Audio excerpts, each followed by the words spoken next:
Ok.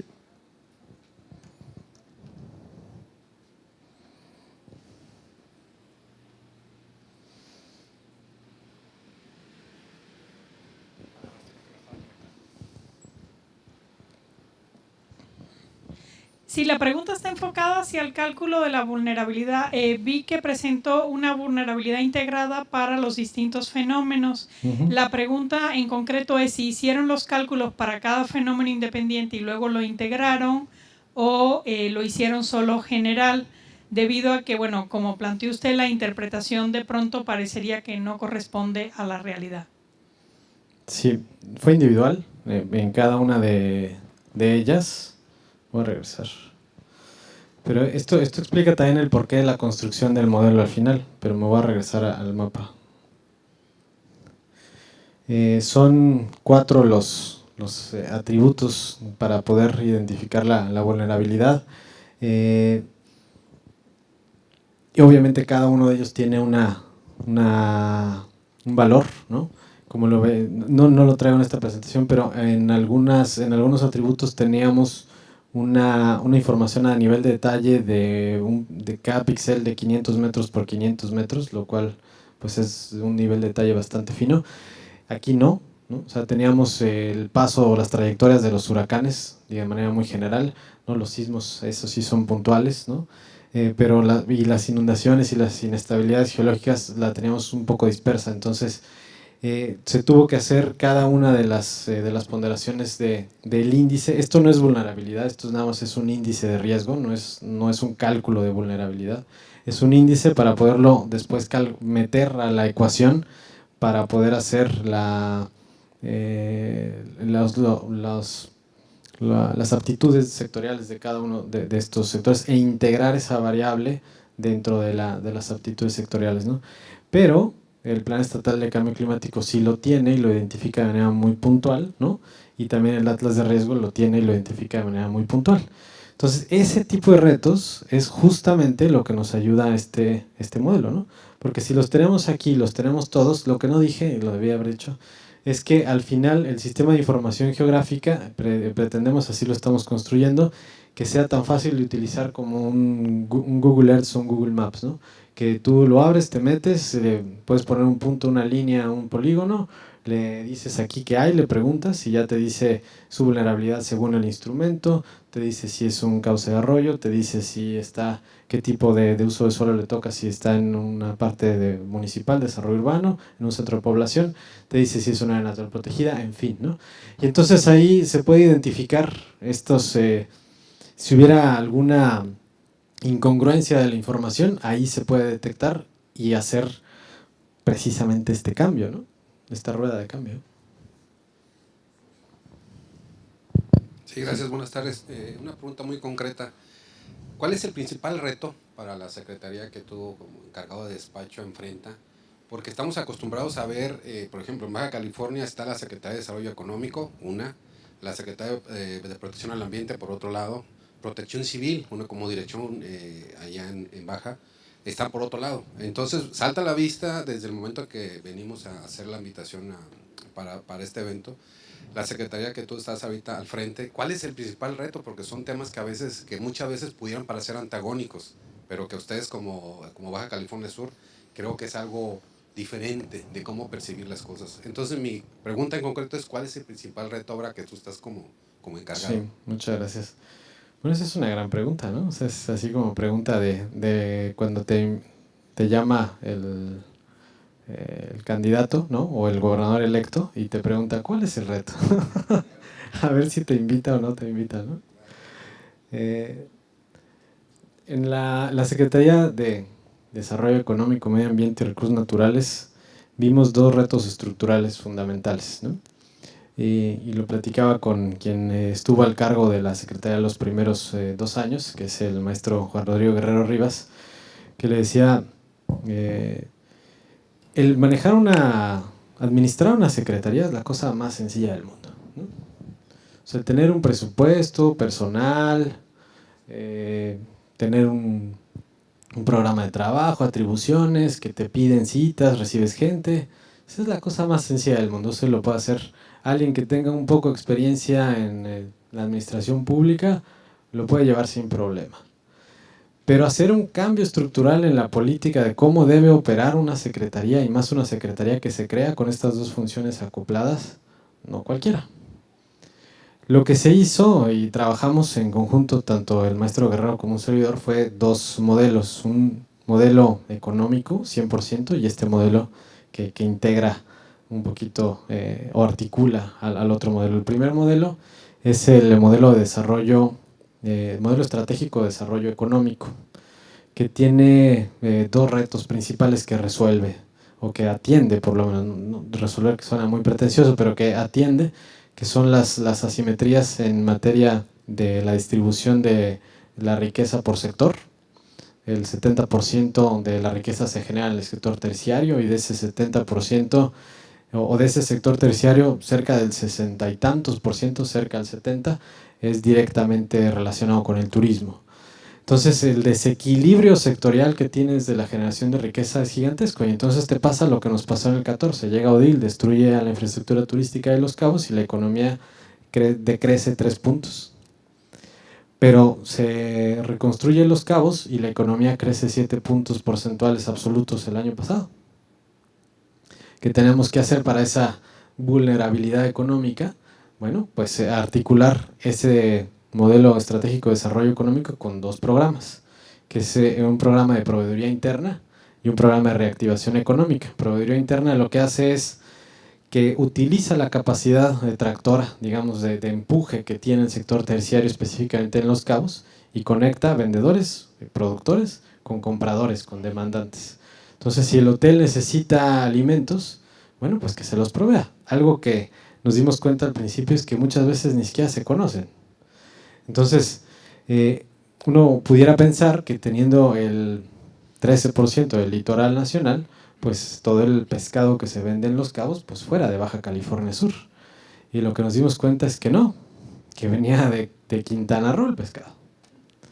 Entonces, ese fue un primer reto, ¿no? Y de reactivación económica es corregir las asimetrías que hay regionales, ¿no? El desarrollo económico centrado en Los Cabos y en La Paz, y poder hacer un desarrollo más equilibrado en Comondú, en el norte de La Paz, en Loreto y en Mulegé. Y desde el punto de vista de medio ambiente, lo que no teníamos era un instrumento que nos articulara las atribuciones de los demás, y entonces cuando nos llegaba un problema de política pública o una manifestación de impacto ambiental, era ¿qué hacemos? ¿Qué queremos? No teníamos una fuente de información a la cual poder recurrir y poder tomar una decisión, a final de cuentas, informada, ¿no? Una decisión técnica. Entonces, aquí diseñamos dos modelos o dos programas. Este, que es el modelo de desarrollo sustentable, y uno que va muy ligado al sector económico, que es economía rural, que es trabajar con comunidades rurales para poder mejorar sus condiciones económicas en el aprovechamiento de los recursos naturales. Dentro de los datos que decía, imaginemos, es el 91% es forestal, ¿no? Y 67% es ejidal. Entonces, nada más con eso, si trabajas con los ejidos, ¿no? Estás trabajando con el 67% del territorio, ¿no? Ahora, la población obviamente está centralizada, ¿no? Pero entonces utiliza esa centralización de la riqueza de la población para, cuélgate en ese tractor y jala la economía, jala el desarrollo, pero protege los servicios ecosistémicos que se están dando, valóralos y dale una contraprestación a la gente que es dueño de ellos y que los está cuidando. Esos dos retos acoplados, y ese diseño estructural que se ha hecho para la Secretaría, creo que el reto, o cómo hemos afrontado el reto de nuestro Estado, ¿no? Sí, gracias. Y después Alejandro y Óscar. Bueno, primero. Hola, buenas tardes. Muchas gracias por la presentación. Yo tengo dos preguntas. Conforme a los productos que estaba mencionando que podrían ofrecerse, por ejemplo, aplicaciones tipo Google Maps o como lo que menciona, ¿las están pensando disponibles para el público en general para consulta o solamente para las instituciones que estén trabajando con esta información? Okay. Y bueno, perdón, sí, entonces sí, de una vez la segunda, entiendo los esfuerzos que se están realizando para tratar de homologar estas dos diferentes partes, ¿no? Mi pregunta va más en sentido de posterior a la administración que termine, cómo asegurarse de que tal vez estos esfuerzos que se están haciendo para tratar de homologar estas acciones no se diluyan con la siguiente administración y al final de cuentas te sirva 6 años y ya después deje de funcionar. Pues la respuesta a ambas preguntas va en el mismo sentido, tiene que ver muchísimo una con la otra, me explico. Obviamente la aplicación tiene que ser uno de los requisitos del diseño, es que la información esté disponible, ¿no? Eso quiere decir que sea transparente y que sea también, que lo puedas rastrear, que sea rastreable. Entonces, si tú estás diciendo que tienes la carta de elevación del estado de Baja California Sur, bueno, esa carta de elevación, cómo se construyó, cómo se ve reflejada en los instrumentos o cómo se ve reflejada en el modelo de aprovechamiento del capital natural, con el diseño técnico que tenemos ahorita lo puedes hacer. O sea, se puede saber cómo ese atributo, con esa información, cómo ese dato estadístico y geográfico tiene que ver con la combinación de los otros atributos. Entonces, eso lo podemos hacer ahora y eso lo podemos poner a disposición del público, por supuesto. Para que esto funcione, tiene que ser esa información disponible para el público, para que la toma de decisiones mejore tanto para las personas que estamos en la administración pública, como para los que están en la academia, como para los que quieren un negocio, ¿no? Me explico. Platicábamos hoy en el subcomité de turismo y le presentábamos precisamente el modelo.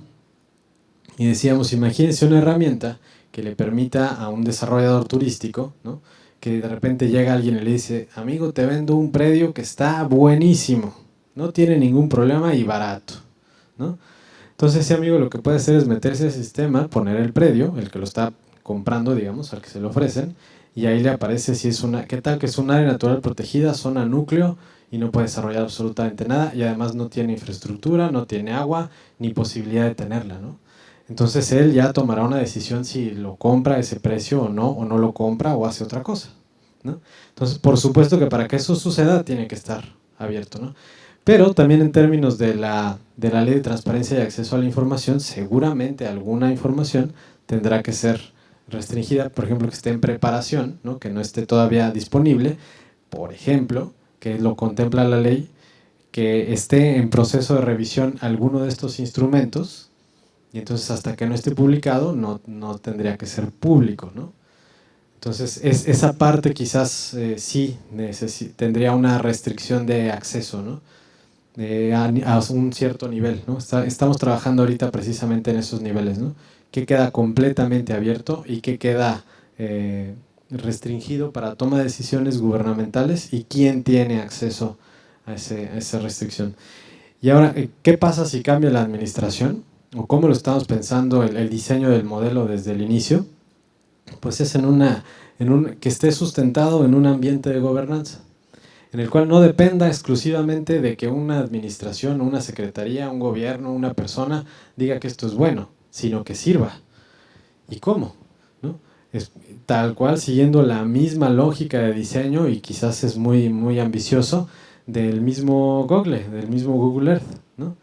Nadie te dice que es obligatorio, nadie te obliga a usar el Google Earth, pero todos lo usamos. En todos los trabajos, en todo momento, en la investigación, en todo, lo usamos. ¿Por qué? Porque es útil, ¿no?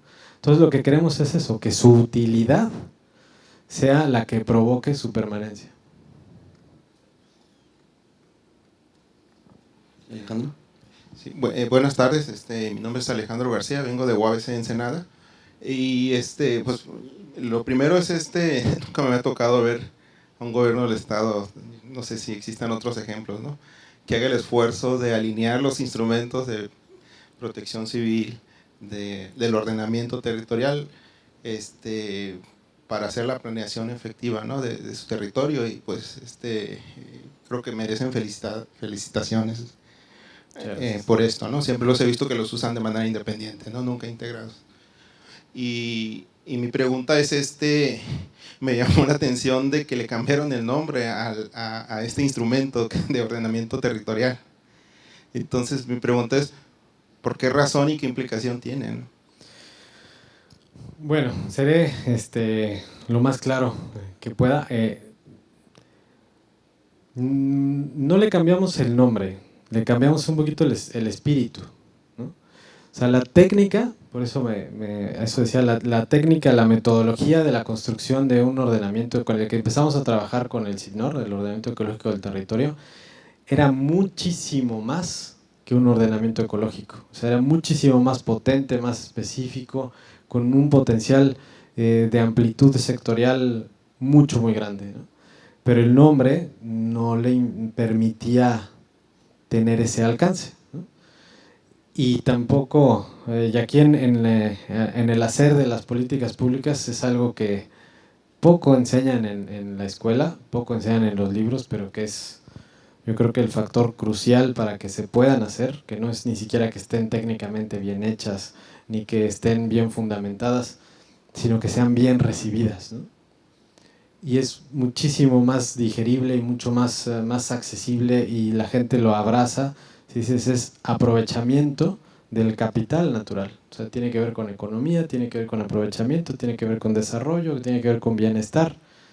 Entonces, no es simplemente un cambio de nombre, es un giro del diseño del instrumento. ¿Y qué pasa? ¿Qué pasa si de pronto es el mismo, ¿no? Pues si es el mismo y tenemos esta ruedita que está girando, ¿no? Pues quizás cuando tengamos esto funcionando, aprobado, y que todo el mundo dice, oye, qué bueno que tenemos este modelo de aprovechamiento del capital natural, pues tengamos una reunión para tener el ordenamiento ecológico del territorio como tal.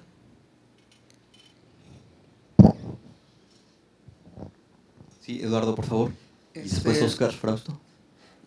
Mi pregunta va en términos de la valoración que hacen. Es decir, también celebro mucho que puedan integrar varios instrumentos, que retomen los instrumentos de planeación, que lo integren en su visión presupuestal, pero en términos de aprovechamiento, no solamente es una cuestión de cambio de espíritu, pero no sé si también le dieron una implicación legal, porque es diferente conservar que aprovechar, y los límites que le pones difieren, y eso tiene que ver con la valoración que le das. Mi segunda pregunta, y trato de ser muy breve, es en términos de los recursos que necesitan para que se aprovechen ese capital, ¿cuáles son los que están más digamos, comprometidos? ¿Cuáles son los que presentarían un riesgo fuerte para ustedes? Sí, muchas gracias. Sí, efectivamente, y eso es algo que nos decían también desde el punto de vista conceptual en alguna reunión que tuvimos en su Comité de Medio Ambiente y Recursos Naturales, que aprovechamiento quiere decir me lo voy a acabar, ¿no? Yo no creo que sea así. O sea, yo creo que si hacemos un aprovechamiento, ¿no? Y de eso vivimos, pues lo vamos a cuidar, ¿no? O sea, si yo tengo el ejemplo que se utiliza de manera general, ¿no? Si tengo la gallina de los huevos de oro y aprovecho los huevos, pues no la voy a hacer caldo, ¿no? Entonces, ¿qué es lo que voy a conservar? A final de cuentas es integrar con una visión o ver desde un ángulo económico la conservación.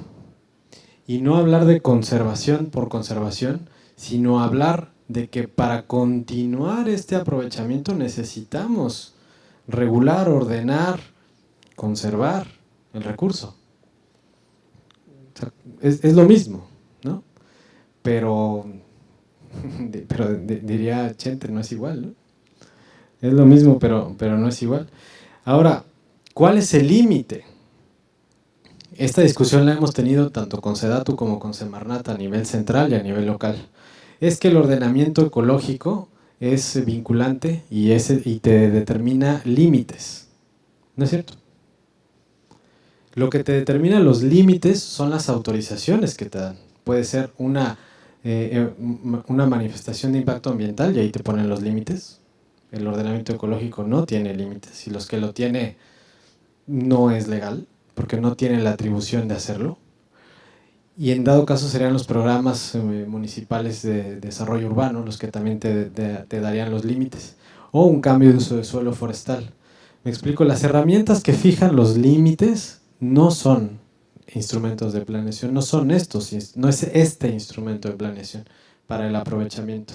Porque hay atribuciones perfectamente bien definidas desde el punto de vista ambiental, desde el punto de vista urbano, por la ley de asentamientos humanos y por la ley de equilibrio ecológico y la protección al ambiente, y también por la ley agraria.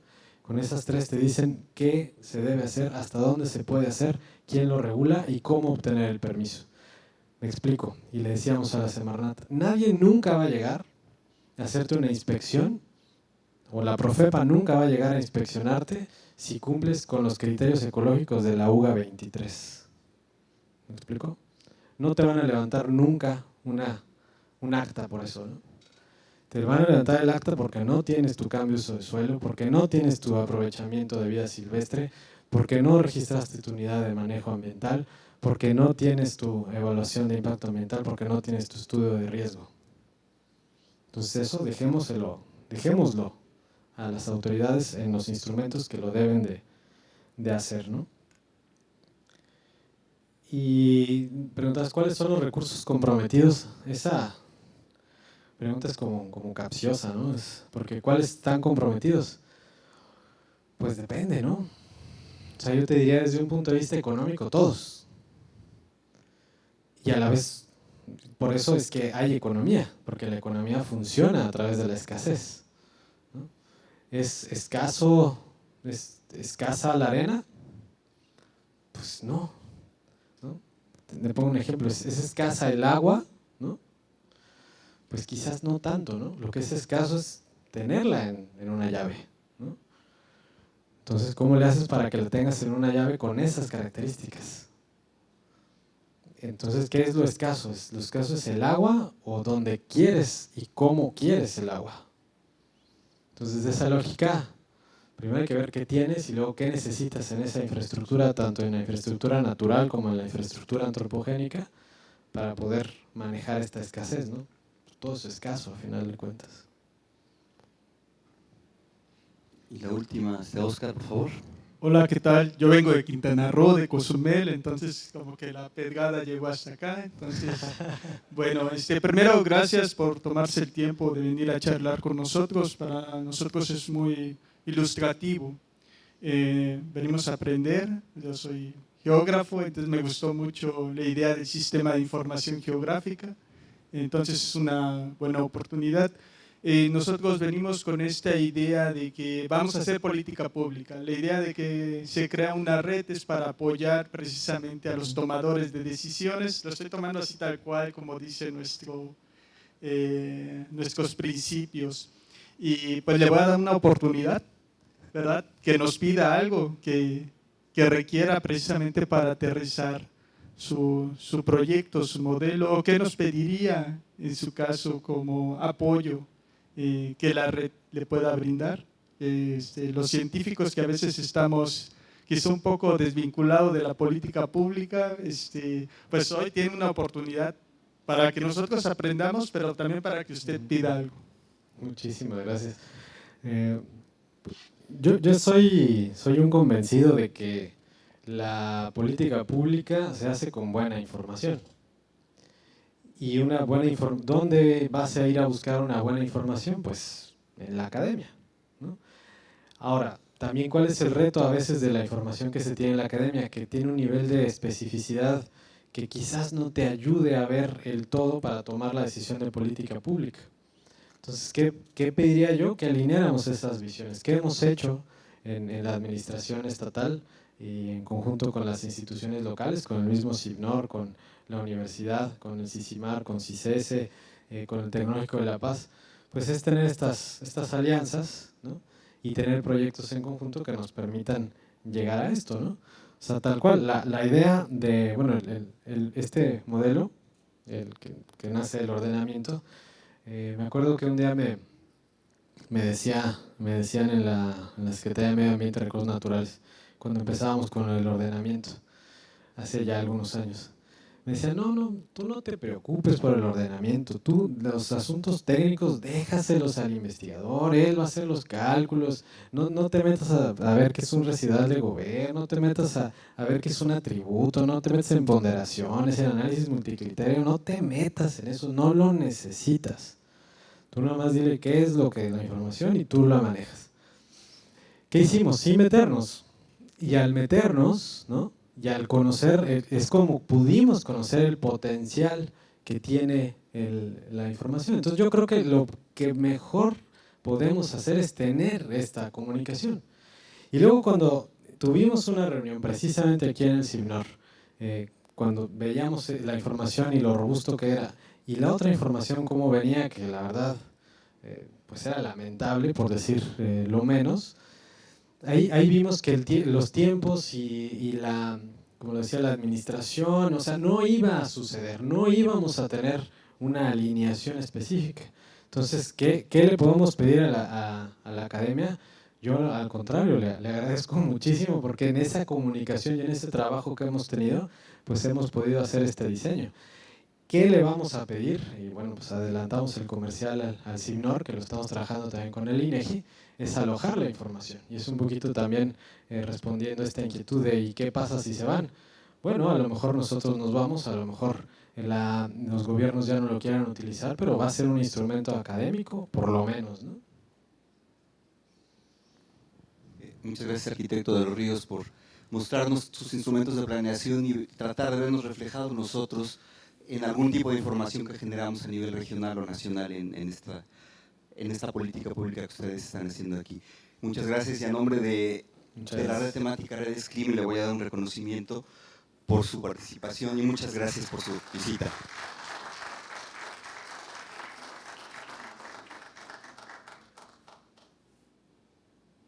Bueno, con esto terminamos esta sección. Juan Manuel tiene un anuncio.